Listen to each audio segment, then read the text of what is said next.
concentration, the focus necessary, and dropped it before he could haul it in.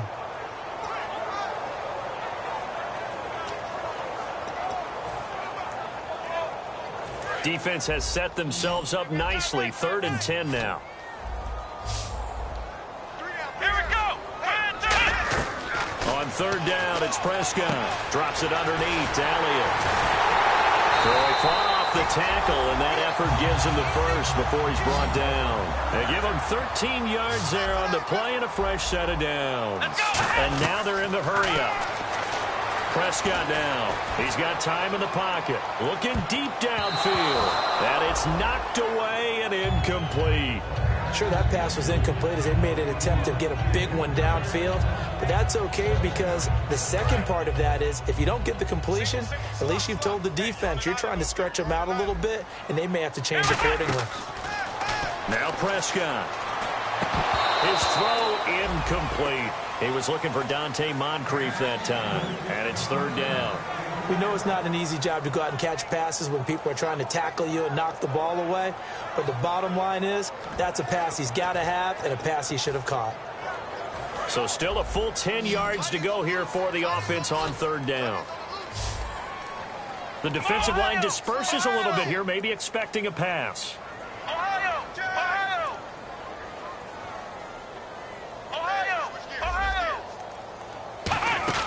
To the air again, Prescott. And that is incomplete. Down to 15 seconds now. Well, they've had a pretty frustrating first half here offensively, and that just continued there with that incompletion. And definitely frustrating for them, but heartening for the other guys. Those stop troops, they're enjoying things right now because they've made it very difficult for them throughout the half. And he'll go ahead and field this at the 5.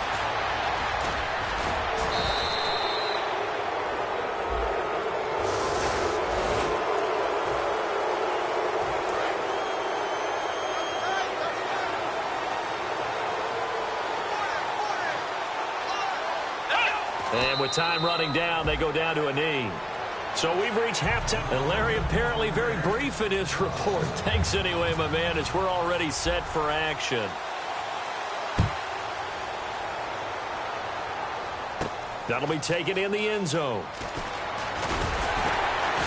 And with a new rule, that decision to bring it out will cost him about 5 yards as he only gets to the 20. The Lions offense now with a football first here to begin quarter number 3. They have the lead. Now they'll be looking for some separation here as we begin the 3rd quarter. I like the way you term that because now I think they go a little bit deeper into their playbook. They like what they did in the first half. That worked okay. But in order to get the separation that you just talked about, change things up a little bit. Change your tendencies. Try and hit them a little bit more with some things they didn't see in the first half. We'll see if they do just that. Looking deep for his tight end, Walford. The big tight end, Clive Walford, the intended target. And it's 3rd down.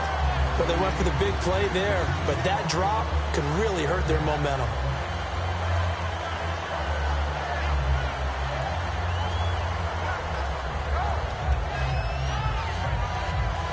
Offense trying to avoid stalling out, facing a 3rd and 10. Here we go.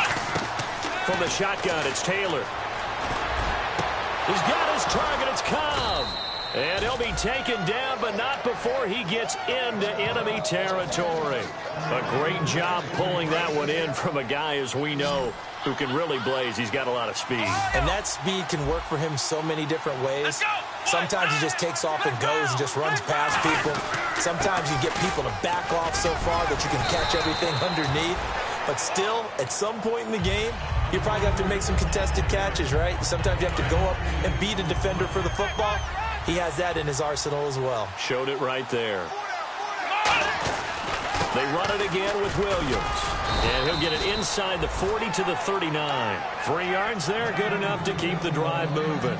But we always talk about good down and distance, allowing offenses to expand their playbook. Well, 2nd and 2, that means your playbook's wide open. You can run just about anything. But a lot of times, the play caller, he just looks down at his sheet, sees the short yardage runs, and goes to one of those. Surveying the field. Oh, incomplete. A turnover would have really helped there. Almost intercepted. Instead, it's just 2nd down. So 2nd and 10 here. Out of the gun, it's Taylor. This is Cobb with a catch right side. And he's going to get this inside the 30. 12 yards there as they move the chains. So on that play, defense was in the zone. They ran a crossing route offensively, but the defense there, you got to be good with communication, don't you? You certainly do, and it's not something that is really evident when you watch it on the screen. But everyone's talking, communicating, pointing, and it keeps you from chasing receivers because you have a specific zone you have to cover. When a receiver's in your zone and he crosses to another one, you got to let your guy know. They got a completion there, but I like the discipline they showed to stay in their proper areas and then make the tackle. Everything about that play tells you about today's NFL offenses and what they're asking out of running backs. You can't just be a guy who can run the football. You have to be able to catch it as well, and he didn't get that done on that play. Again, now it's Taylor on 2nd and 10. Finding time. And he's just going to get rid of this thing. To no one here. He throws it away, and now it's 3rd. After that throw, and it was definitely one that he would love to have back. I wonder what's going through his head. I wonder what kind of mind game he's playing with himself to get himself back on track. Because a lot of guys, that's what they do. They have little triggers that when the mechanics are off or if they make a bad throw, that they go to that place to get themselves back in sync.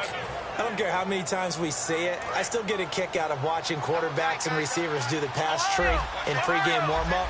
But I always remember that when we go to practices, we see that after practices as well. They really tune it up, don't they? They tune it up. They know why they do it for these situations.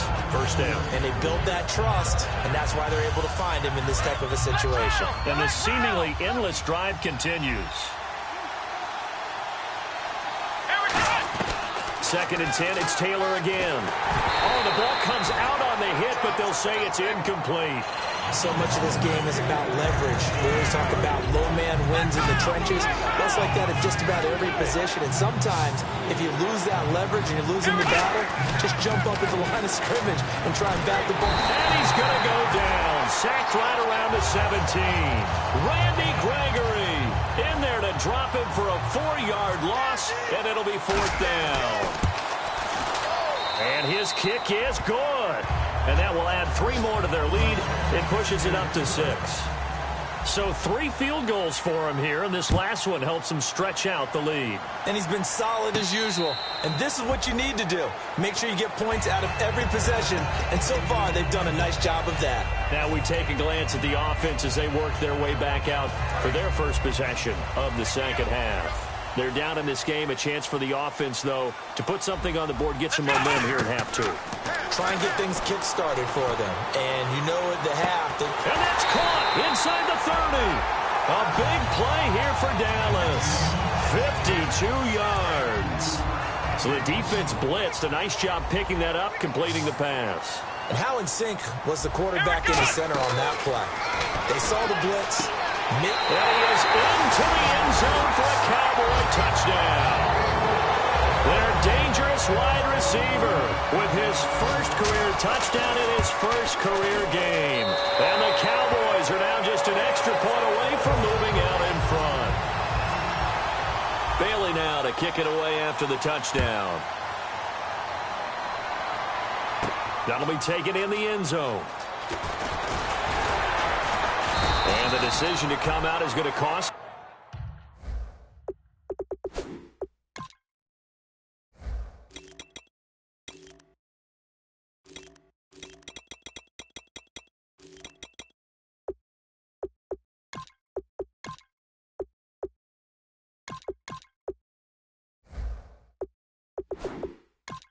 Him 5 yards with a new rule as he's taken down right at the 20-yard line. Now the Lions offense, they get ready to head back out there.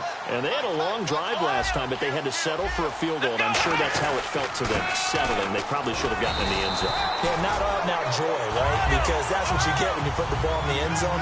But there are benefits to that type of a long drive. Your defense gets a chance to take a break, adjust a little bit, maybe get themselves ready to get. Taylor hit. He lost the football.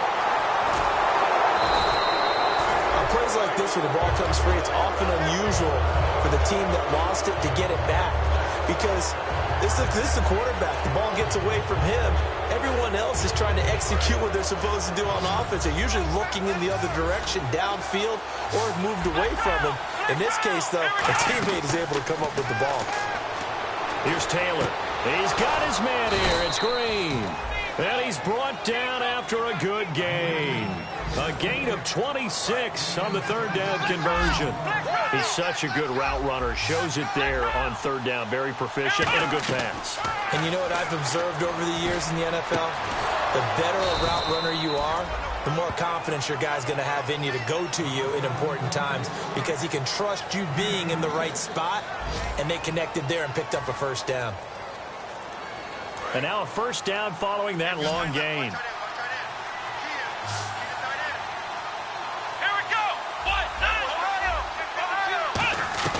From the gun, it's Taylor. A hit as he throws there, incomplete. Really nice play by the guys on the defensive side of the ball, but for the guys on the offensive line, they're doing a nice job of trying to protect their passer. But when a guy hops in the air and goes airborne to try and knock one away, it's difficult because you can't reach out and grab him. That'll be a holding penalty. So all you're trying to do is make some type of a play on him, make some type of contact to try and get his arms out of the sky. 6 yards is the pickup, and that'll lead to a third down. Partner, it's a lot of fun watching the NFL now, isn't it? Because when the big fella runs routes, it used to be when we were kids, he'd run about 3 different routes, and that was it. Now he can run anything and catch the ball, as we just saw there. An extra defensive back in the game now here for 3rd and 4. To throw again is Taylor. He dropped it. Couldn't hang on in the end zone. So no 6 points, incomplete. So on 4th down, out trots the kicker in a big spot here. This for a 4th quarter lead. And this one is right through. And with that, they will move ahead by 2 here in the 4th. So the drive here ends with a field goal, and that does give them the lead, but this one is still a long ways from over. And you love to be able to look up at the scoreboard and see that you're out in front. But then you take one look across the field and see that offense is raring to come back out, and you think, I don't know, the field goals are going to be enough to get us home. So the D-line's going to spread out.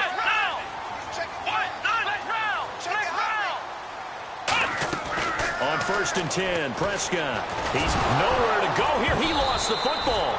So it goes as a fumble, but the key thing, not a fumble loss. Yeah, that stat's big, isn't it? I mean, I remember watching teams play.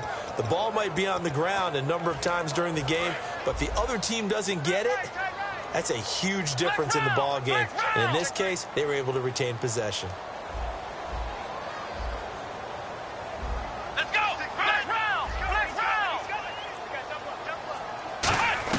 Second down, Prescott. And incomplete there. A nice hit. Jars the ball free and brings up 3rd down.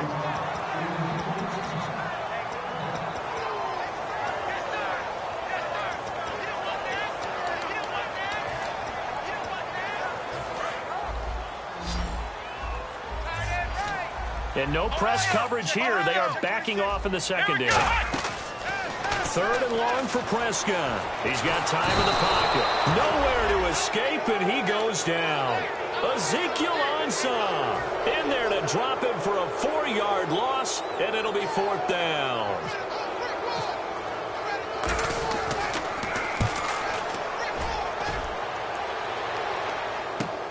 Fielded just inside the 30.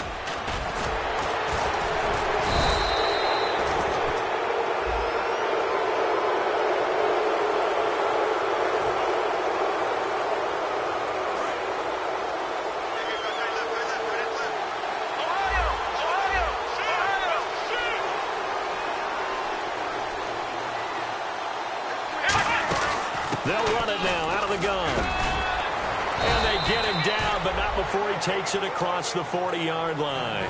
It's a gain of 11 yards that time, and it produces a new set of downs.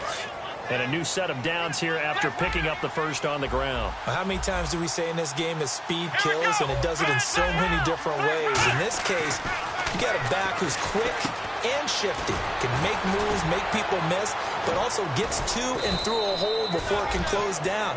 That's some of the benefits of that speed, not just outrunning people in the secondary. And that led to a really nice game. Well, coaches always talk about finding balance on offense. I don't think you can get much more balance than this. Big-time run, big-time pass. A 1-2 combination. Looked pretty good. How about that? Let's see if they can continue to take that kind of a punch, though. Flush to his right. And look at this. They get the turnover they needed. It's intercepted. Picked off Byron Jones. And he returns it up just shy of the 20 to the 19-yard line. The Cowboys offense heading back out and ready to go again. And last time they were very fortunate, this offense. They went for it on 4, turned it over in their own territory, but the other guys held up. They didn't give up any points. So how about the guy with the #1 headset on the sidelines, the head coach? That was planned going into it, not necessarily to not get the first down or to have the defense have to hold up. But he trusted his defense. Trusted his defense very much, and I think that's how he's going to play this game. Go for it, be aggressive, because I've got the Wild Bunch backing me up over here on my own sideline. Now we'll see what his offense can do. Prescott looks to throw on first. Got a man over the middle, and it's complete. A good pickup there, 26 yards. Time for a break. We'll come back, see what transpires after this.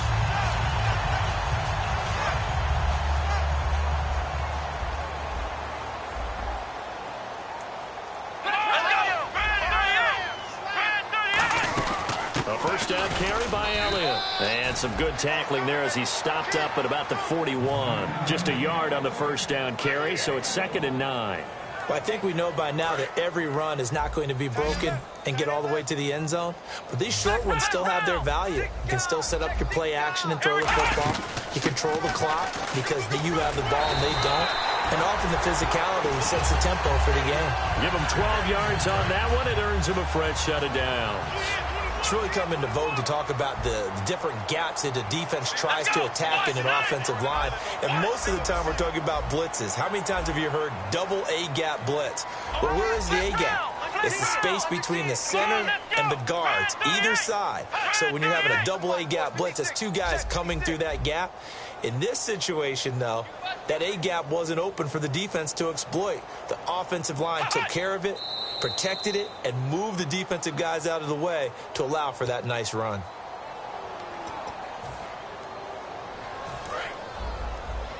And they're definitely showing blitz here. After the penalty, it's Elliott. And able to push it. And now the Lions going to stop us momentarily as they call a timeout. It's just their first. They've got 2 more to use here in the final stages. See if they stay on the ground for 2nd down.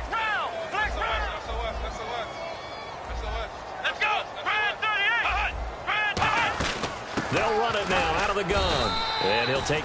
And we're going to get another timeout called by the Lions. That'll leave them with just 1 remaining in this 4th quarter of play. Tough day, tough sledding right there, and it's been that way the entire game. Not a whole lot of room to ramble for him. Yeah, you're right. It's been that way all afternoon. Didn't get a whole lot better there.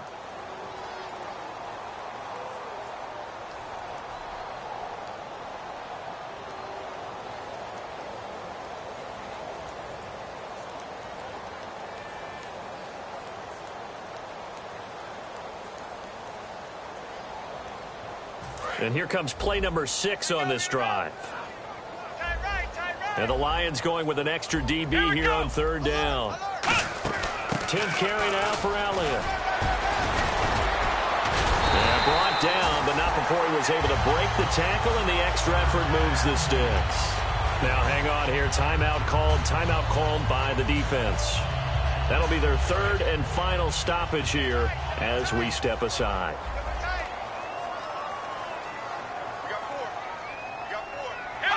And they will take a knee and set up what would be a potential game-winning field goal try. It's a loss of a yard there, and now 2nd down.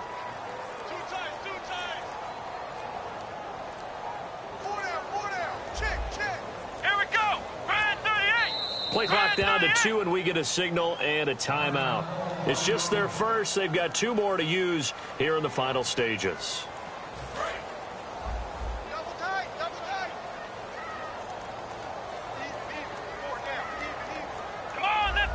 A little unconventional, but another kneel down here as they work towards a field goal try. And they'll lose a yard that time, and that's going to lead to a third down. Now, whistles come in. We're going to get a timeout here by the offense. And as the two teams talk it over on their respective sidelines, we take a break.